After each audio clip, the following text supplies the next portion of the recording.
आज तारीख है 12 मार्च 2024, दिन मंगलवार। 12 मार्च 2024 दिन मंगलवार। आज का करंट अफेयर स्टार्ट करते हैं इस मोटिवेशनल कोट के साथ। खुश रहने का बस एक ही मंत्र है, उम्मीद करो लेकिन किस पर? खुद पर, अपने पर उम्मीद करो, किसी दूसरे पर उम्मीद नहीं करो। ये किनका कोट है? तो डॉक्टर APJ अब्दुल कलाम, जो हमारे पूर्व राष्ट्रपति थे। ठीक है, इनको मिसाइल मैन ऑफ इंडिया भी कहा जाता है। ठीक है ना। चलिए आज का क्वेश्चन देखते हैं। फर्स्ट वीडियो रिकॉर्ड हो रहा है इस बार, है ना। 3 बार रिकॉर्ड के बाद दूसरा बार खत्म, तीसरा बार हो रहा है। मिस वर्ल्ड 2023 का खिताब किसने जीता? तो इसका राइट आंसर हो जाएगा क्रिस्टीना प्लिस्कोवा। क्रिस्टीना प्लिस्कोवा को, हवाला नहीं, क्रिस्टीना प्लिस्कोवा को इस बार का मिस वर्ल्ड का खिताब मिला है ना। इसका आयोजन 9 मार्च 2024 को किया गया। आयोजन स्थल कहाँ है? जियो कन्वेंशन सेंटर, मुंबई में, महाराष्ट्र। और इसका 71वां संस्करण चल रहा है। प्रतियोगी में कुल शामिल हुए लोगों की संख्या 112 थी और विजेता जो बनी वो क्रिस्टीना प्लिस्कोवा, जो चेक गणराज्य, जिसकी राजधानी कहाँ है? प्राग है। इसके जो फर्स्ट रनर हुए, है ना, सेकंड यानी उप विजेता फर्स्ट रनर हुए यास्मीन जायटोन। यास्मीन जायटोन ये लेबनान के हैं, यानी बेरूत की रहने वाली, है ना। क्रिस्टीना प्लिस्कोवा चेक गणराज्य के ये 2022 का ये विजेता थी। भारत की ओर से जो हिस्सा लेने वाली जो लेडी महिलाएं थी वो सिडनी सेठी। सिडनी सेठी ये साउथ एक्ट्रेस है जो कर्नाटक की रहने वाली है, साउथ मूवी में वर्क करती है। कभी कभी ये हॉलीवुड में भी नजर आती है, हाँ सॉरी बॉलीवुड में भी कभी कभी ये नजर आ जाती है। जैसे एक फिल्म आपने कभी देखा होगा मोहनजोदाड़ो, तो मोहनजोदाड़ो मूवी में ऋतिक रोशन के साथ इन्हीं का मूवी था। ठीक है। कहता है इसमें जो हम लोग टॉप देखते हैं, मिस वर्ल्ड प्रतियोगिता का शुभारंभ हुआ 1951 से। मिस वर्ल्ड प्रतियोगिता के संस्थापक एरी मार्ले हैं। मिस वर्ल्ड का जो मुख्यालय है वो यूके लंदन में है और दुनिया की पहली मिस वर्ल्ड बनी है किकी हाकनसन। किकी हाकनसन जो स्वीडन की रहने वाली है। ठीक है। भारत में आज तक के 6 बार मिस वर्ल्ड विजेता बनी है, जिसमें से पहला 1966 में रीता फारिया, 1994 में ऐश्वर्या राय, 1997 में डायना हेडन, 1999 में युक्ति मुखी, 2000 में प्रियंका चोपड़ा और 2017 में मानुषी छिल्लर। ये मिस वर्ल्ड यहाँ बनी है भारत में। आइए आज का क्वेश्चन नंबर 2 देखते हैं। लोग बात कर रहे हैं, ए लगा बात नहीं। संतोष ट्रॉफी कप ये किस खेल से संबंधित है? फुटबॉल से। अभी तुरंत था संतोष ट्रॉफी, तो आप लोग लिख लो संतोष ट्रॉफी कप किससे संबंधित है? तो आंसर क्या हो जाएगा? फुटबॉल। किससे संबंधित है? फुटबॉल से। संतोष ट्रॉफी कप फुटबॉल से संबंधित है। संतोष ट्रॉफी कप फुटबॉल से संबंधित है। संतोष ट्रॉफी कप किससे संबंधित है? फुटबॉल। तो 2024 का खिताब किसने जीता? सर्विसेज ने, गोवा ने, कर्नाटका, केरल। तो इसका राइट आंसर हो जाएगा सर्विसेज के द्वारा जीता गया। सर्विसेज एक बेटा टीम है। ठीक है ना। संतोष ट्रॉफी फुटबॉल से संबंधित है। संतोष ट्रॉफी का आयोजन अरुणाचल प्रदेश में किया गया और ये 77वां इसका संस्करण था। और यहाँ पे देखा जाए इसका जो विजेता हुआ वो सर्विसेज हुआ। इसका विजेता टीम कौन हुआ? सर्विसेज। और उप विजेता गोवा। विजेता सर्विसेज और उप विजेता गोवा। कहता है इसका जो टॉप गोल स्कोर, सबसे ज्यादा जो गोल करने का रहा नाम, वो फिजाम सनाथोई मेइतेई, ये मणिपुर के 9 गोल किए। ठीक है ना। इसके अलावा सर्वश्रेष्ठ खिलाड़ी जो रहे, ठीक है, ये समीर मुर्मू इस सर्विसेज के तरफ से खेल रहे थे। सर्वश्रेष्ठ गोलकीपर शायद बिन अब्दुल कादिर, ये भी सर्विसेज की ओर से थे। आइए अब देखते हैं आज का सबसे इंपॉर्टेंट, ये बच्चों सभी को लिखना होगा। ठीक है ना। संतोष ट्रॉफी के बारे में, अवार्ड संतोष ट्रॉफी। संतोष ट्रॉफी की स्थापना कब हुई? 1941 में। तो आप लोग पहला क्वेश्चन क्या पूछ सकते हैं? संतोष ट्रॉफी किस खेल से संबंधित है? तो आंसर हो गया फुटबॉल। संतोष ट्रॉफी कब से शुरुआत हुआ? तो 1941 से। संतोष ट्रॉफी कब से शुरुआत हुआ? 1941। सबसे सफल टीम ये पश्चिम बंगाल 32वां जीता, ठीक है ना। आयोजन स्थल अखिल भारतीय फुटबॉल महासंघ यानी AIFF के द्वारा किया जाता है। AIF ये बहुत इंपॉर्टेंट है ना।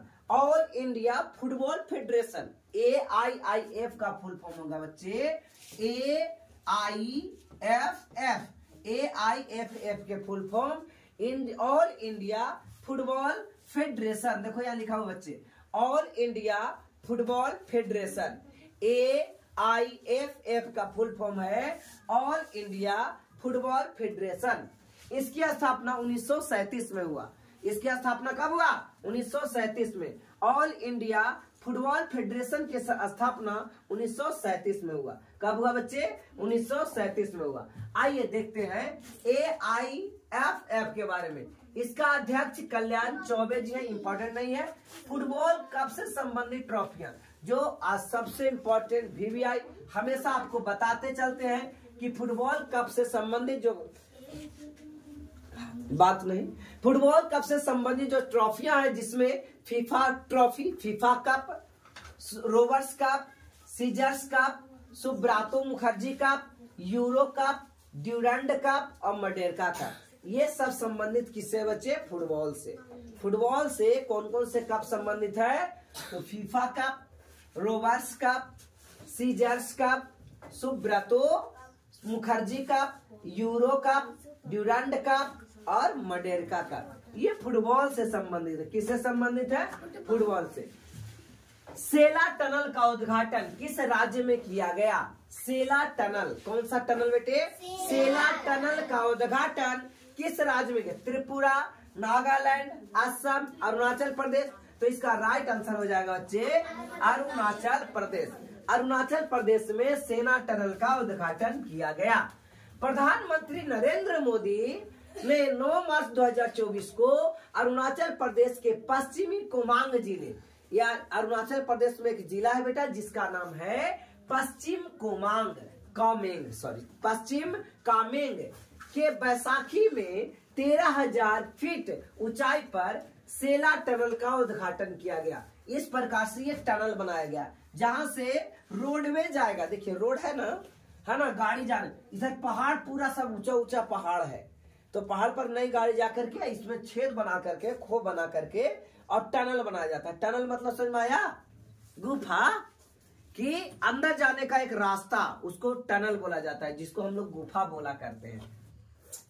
तो सेना टनल कहाँ है? तो अरुणाचल प्रदेश में, याद रहेगा। सेना टनल कहाँ है? अरुणाचल। ये बच्चे क्वेश्चन आप पूछ सकते हैं, सेना टनल किस राज्य में है? तो सेला टनल कहाँ है? अरुणाचल प्रदेश। सेला टनल कहाँ है? अरुणाचल प्रदेश। या बालीपारा 4 आरा तवांग सड़क का एक हिस्सा है। कहता है ये इतनी ऊंचाई पर बनी दुनिया के सबसे लंबी डबल लेन टनल है। मतलब एक ओर से आने वाले और दूसरा ओर से जाने वाले, लग रहा ना, दो तरफ से है, इधर से आने वाले होगा, इधर से जाने वाले होगा। तो ये इतना ज्यादा ऊंचाई पर टनल कहीं बना हुआ नहीं है पूरा दुनिया में। तो दुनिया का सबसे लंबी डबल लेन का टनल है। डबल लेन मतलब समझ में आ गया ना, एक रोड जाने वाला और एक रोड आने वाला। तो ये सबसे ऊंचाई पर स्थित दुनिया का सबसे लंबा टनल है ना, दोहरी लेन वाला सबसे लंबा। यह टनल की लंबाई 1.5 किलोमीटर। कितने किलोमीटर? 1.5 किलोमीटर। टनल की लागत 825 करोड़ रुपया लगा है। इस टनल को बनाने में 825 करोड़ रुपया लगा है। कितना करोड़? 825 करोड़ रुपया लगा है।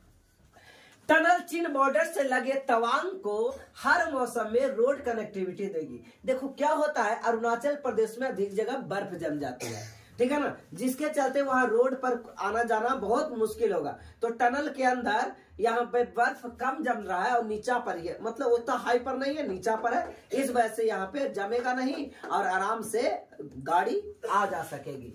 यह टनल बॉर्डर रोड ऑर्गेनाइजेशन यानी BRO के अंतर्गत बना है। किसके अंतर्गत बना है? BRO। ये बहुत इंपॉर्टेंट है बेटे फुल फॉर्म लिखने के लिए। BRO का फुल फॉर्म क्या होता है? बॉर्डर रोड ऑर्गेनाइजेशन, है ना। ये क्या करता है? भारत सरकार द्वारा गृह मंत्रालय के अंतर्गत, सॉरी हाँ, गृह मंत्रालय के अंतर्गत ये रोड बनाई जाती है। ओके, रक्षा मंत्रालय होगा, गृह नहीं सॉरी, रक्षा मंत्रालय के अंतर्गत ये रोड बनाई जाती है। BRO, बॉर्डर रोड ऑर्गेनाइजेशन के तहत। किसके तहत? बॉर्डर रोड ऑर्गेनाइजेशन, BRO का फुल फॉर्म ठीक है, सीमा सड़क संगठन, यानी बॉर्डर रोड ऑर्गेनाइजेशन के बारे में देखो बेटा। यह स्थापना 7 मई 1960 को हुआ था। इसके महानिदेशक लेफ्टिनेंट जनरल रघु निवासन है और इसका उद्देश्य भारत और मित्र राष्ट्रों की सशस्त्र सेनाओं को बुनियादी ढांचे पर प्रदान करना, यानी जो जरूरत की चीज है उसको देने की बात। कहता है कि 2021 में BRO के द्वारा लद्दाख में उमिंगलिंग ला में सबसे ऊंचा सड़क बनकर गिनीज वर्ल्ड रिकॉर्ड बनाया था। कौन सा? उमलिंग ला में, कौन सा? लद्दाख के उमलिंग ला जगह पर। ठीक है, आइए देखते हैं प्रमुख टनल।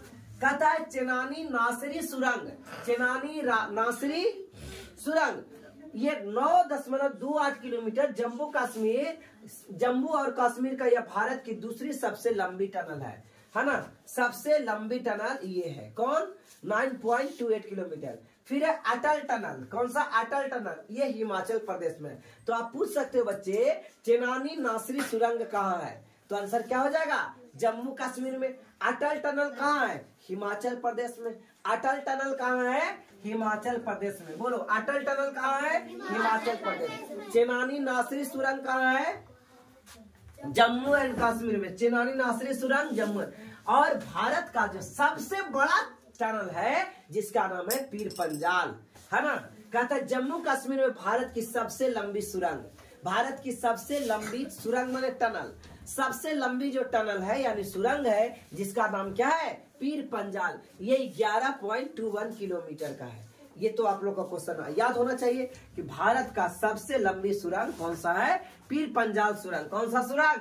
पीर पंजाल सुरंग, जो जम्मू एंड कश्मीर में 11.21 किलोमीटर का है। गोटहार्ड रेल सुरंग, ये स्विट्जरलैंड में बेटा सबसे लंबा है, 57 किलोमीटर, है ना। ये सबसे विश्व का सबसे लंबा सुरंग, विश्व का सबसे लंबा सुरंग कौन सा है? गोटहार्ड रेल सुरंग। ये आप लोग नोट कर सकते हैं। विश्व का सबसे लंबा, दुनिया की सबसे लंबी रेलवे सुरंग जिसका नाम गोटहार्ड रेल सुरंग। और ये स्विट्जरलैंड की राजधानी कोई बता सकेंगे? तो स्विट्जरलैंड की राजधानी वर्न है। कहाँ है? वर्न है। स्विट्जरलैंड की राजधानी कहाँ है? वर्न है। गोटहार्ड रेल सुरंग, गोटहार्ड रेल सुरंग की लंबाई कितनी है? 57 किलोमीटर और ये स्विट्जरलैंड में अवस्थित है। दुनिया की सबसे लंबी रेल सुरंग, दुनिया की सबसे लंबी रेल सुरंग गोटहार्ड रेल सुरंग, गोटहार्ड रेल सुरंग, गोटहार्ड रेल सुरंग, जो कहाँ अवस्थित है? किस देश में? गोटहार्ड रेल सुरंग किस देश में है? स्विट्जरलैंड में। अरे इतना भी दिमाग नहीं है। कहाँ पे अवस्थित है? स्विट्जरलैंड में। कितना किलोमीटर है? 97 किलोमीटर है, 57 किलोमीटर। आज का ये क्वेश्चन नंबर 4 देखिए बच्चे। कहता है कि क्या कहता है? पीएम मोदी ने, प्रधानमंत्री नरेंद्र मोदी ने किस राज्य में लचित बोर फुकन की 125 फीट ऊंची मूर्ति यानी प्रतिमा का अनावरण किया गया? त्रिपुरा में, असम में, मेघालय, नागालैंड। तो इसका राइट आंसर आ गया असम में। किसकी मूर्ति का प्रतिमा मतलब मूर्ति, देखो ना, मूर्ति लगता है बड़ा ऊंचा ऊंचा। ठीक है, तो लचित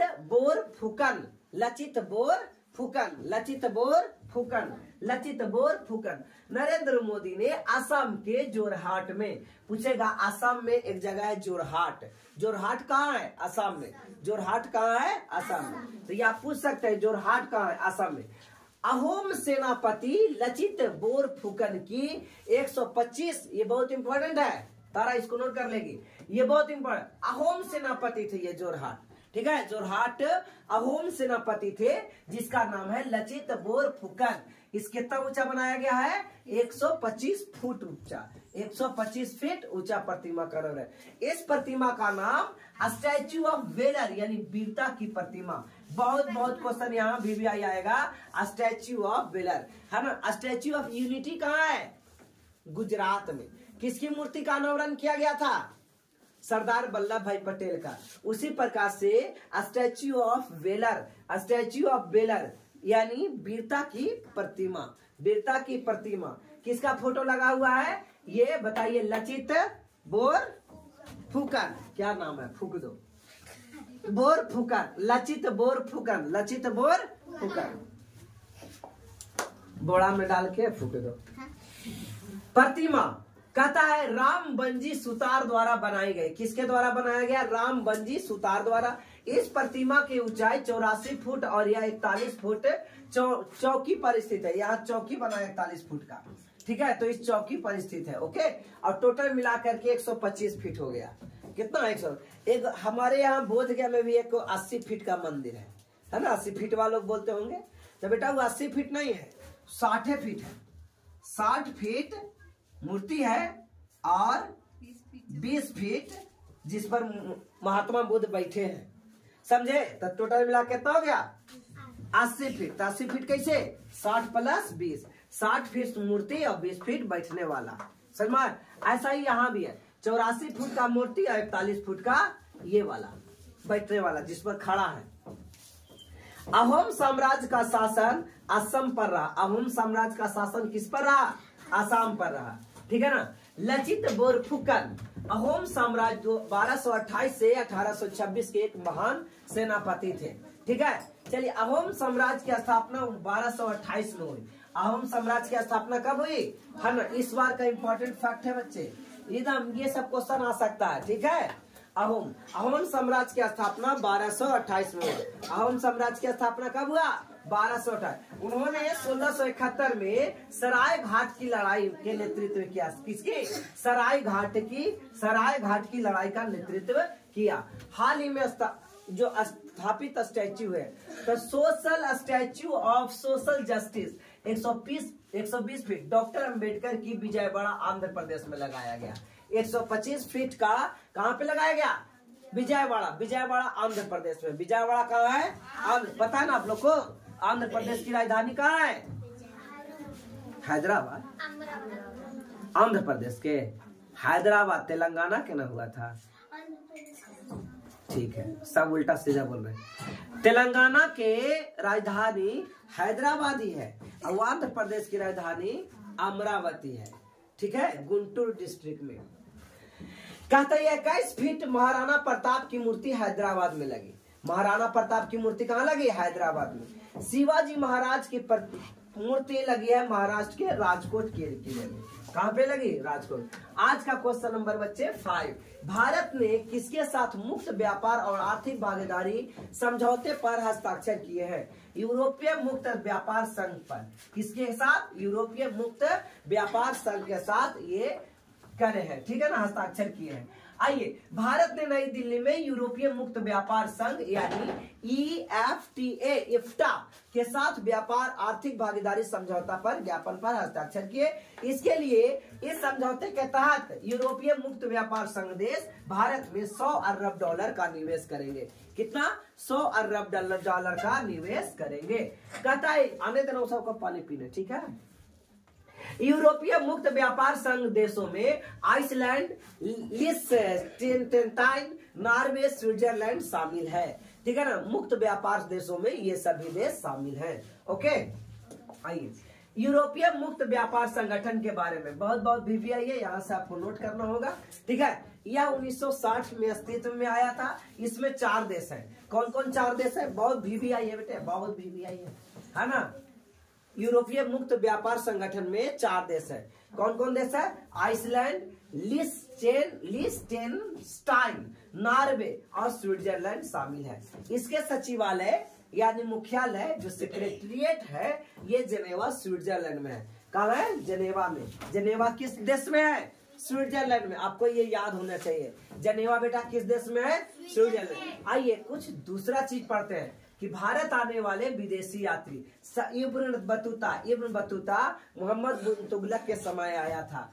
फिर है निकोलो कांटी, ये देवराय प्रथम के समय आया था। सांग ही बंगाल के जलालुद्दीन के समय आया था। अब्दुल रज्जाक देवराय द्वितीय के समय में आया था। आज का क्वेश्चन नंबर देखते हैं बच्चे 6। उत्तर प्रदेश में महात्मा बुद्ध कृषि एवं प्रौद्योगिकी विश्वविद्यालय का शिलान्यास कहाँ किया गया? लखनऊ, कानपुर, कुशीनगर, वाराणसी। तो इसका राइट आंसर बेटे हो जाएगा कुशीनगर में। कहा? कुशीनगर। उत्तर प्रदेश में महात्मा बुद्ध कृषि एवं प्रौद्योगिकी विश्वविद्यालय का शिलान्यास कुशीनगर में किया गया। मुख्यमंत्री योगी आदित्यनाथ ने कुशीनगर में 750 करोड़ रुपए की लागत से बनने वाली महात्मा बुद्ध की कृषि प्रौद्योगिकी विश्वविद्यालय का शिलान्यास किया। कुशीनगर महात्मा बुद्ध की परिनिर्माण स्थल है। परिनिर्माण मतलब जहाँ महात्मा बुद्ध मरे थे उस जगह को क्या बोला गया? हर इस घटना को महापरिनिर्माण कहा गया। क्या कहा गया बच्चे? महापरिनिर्माण। क्या कहा गया? महापरिनिर्माण। जहाँ पे महात्मा बुद्ध की मृत्यु हुई थी। कोई पूछेगा महात्मा बुद्ध की मृत्यु कहाँ हुई थी, तो आप बोलिएगा कुशीनगर में। कहाँ हुई थी? कुशीनगर में। महात्मा बुद्ध की मृत्यु कहाँ हुई थी? महात्मा बुद्ध की मृत्यु कुशीनगर में। ठीक है ना, याद रहेगा। और महात्मा बुद्ध की मृत्यु को किससे संबोधित किया जाता है? महापरिनिर्माण से। किससे? उत्तर प्रदेश के बारे में जानिए। उत्तर प्रदेश का गठन, ये उत्तर प्रदेश है बच्चे, इसकी राजधानी लखनऊ है। यहाँ के सीएम कौन है? योगी आदित्यनाथ।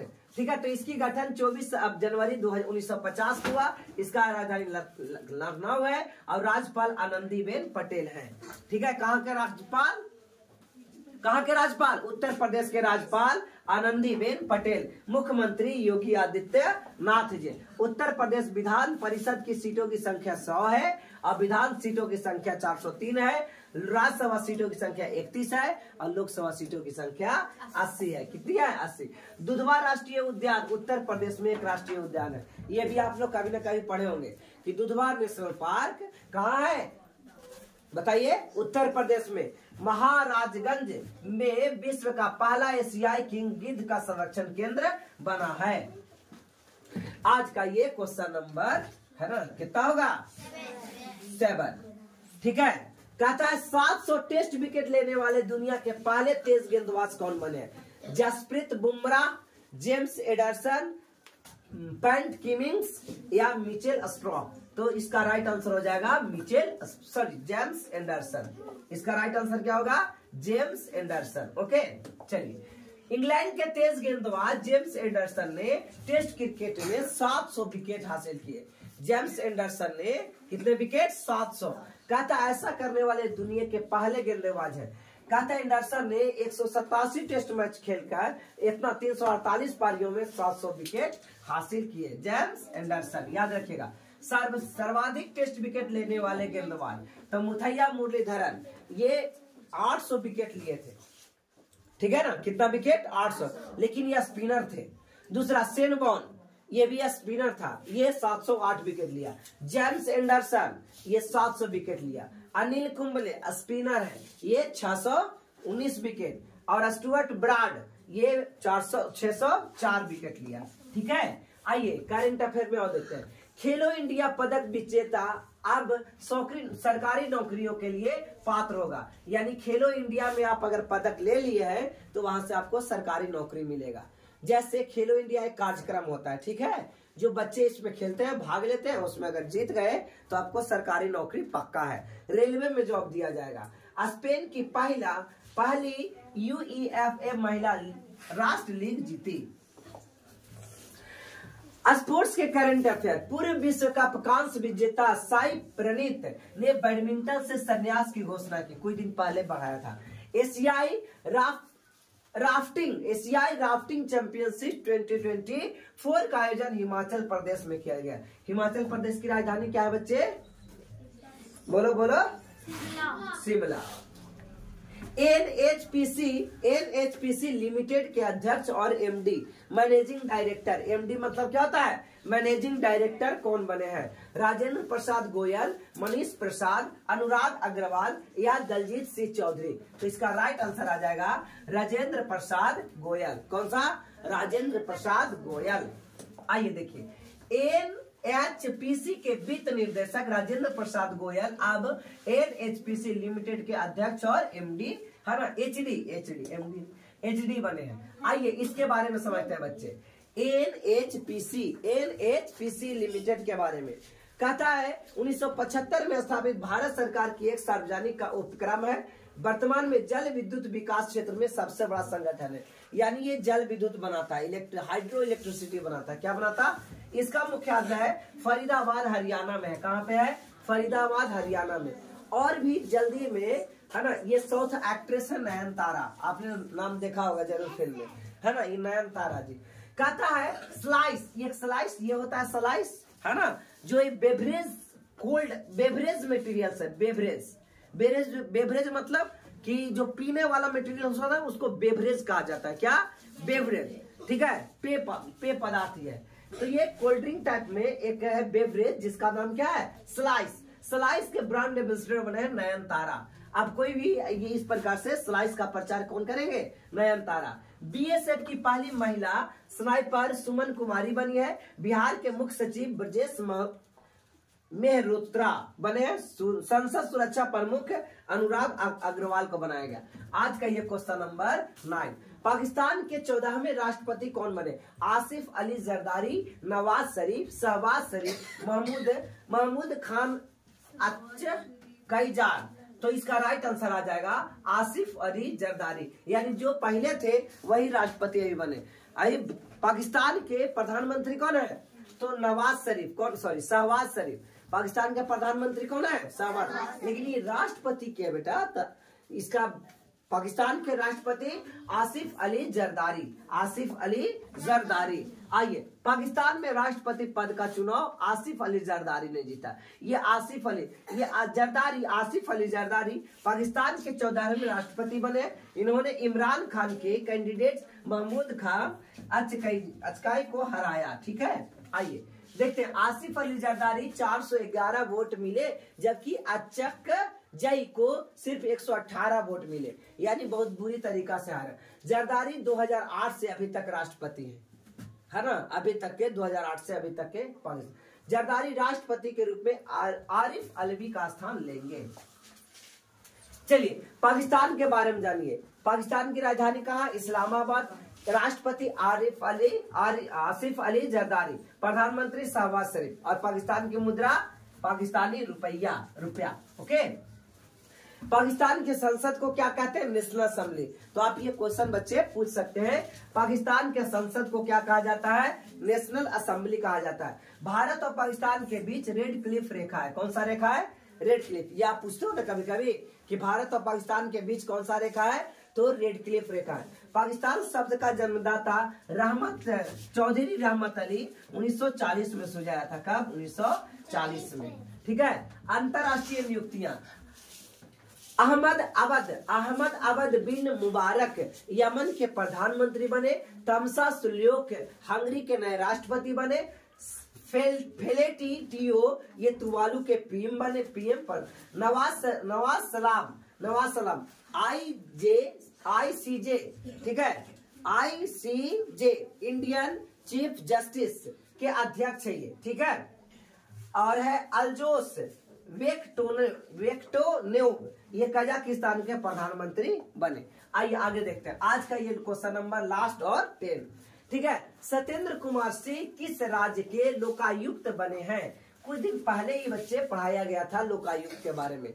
लोकपाल, देश में बनता है लोकपाल और राज्य में बनता है लोकायुक्त। ये भ्रष्टाचार को रोकने में मदद करता है। ठीक है। भ्रष्टाचार होता रहता है तो देश में लोकपाल और राज्य में लोकायुक्त। छत्तीसगढ़, राजस्थान, मध्य प्रदेश, हरियाणा। तो इसका राइट आंसर आ जाएगा मध्य प्रदेश। क्या होगा? मध्य प्रदेश। जस्टिस सत्येंद्र कुमार सिंह मध्य प्रदेश के नए लोकायुक्त बने हैं। जस्टिस सत्येंद्र कुमार सिंह मौजूदा लोकायुक्त नरेश कुमार गुप्ता के जगह लेंगे। मध्य प्रदेश के लोकायुक्त की स्थापना 1981 में किया गया था। लोकायुक्त किसी राज्य में भ्रष्टाचारी विरोधी संस्था है ना। लोकायुक्त का कार्यकाल 5 साल होता है। लोकायुक्त और उप लोकायुक्त की नियुक्ति राज्य के राज्यपाल करते हैं। कौन करते हैं? राज्य के राज्यपाल करते हैं। दुनिया की पहली वैदिक घड़ी उज्जैन में स्थापित हुई। ये पढ़ा चुके हैं बच्चे। याद है, उज्जैन में स्थापित हुआ। मध्य प्रदेश में बैगलेस स्कूल पहल शुरुआत हुआ, यानी मध्य प्रदेश में ज्यादा बैग नहीं लेके जाना है, ढोना नहीं है, पूरा इतना किताब 2-3 को कॉपी किताब ले जाओ उतने में, है ना। विक्रम महोत्सव व्यापार मेला उज्जैन में स्थापित किया गया। तो इस प्रकार से आज हमने करंट अफेयर पूरा के पूरा कंप्लीट हो गया, है ना। चलिए, तो हैव अ गुड डे।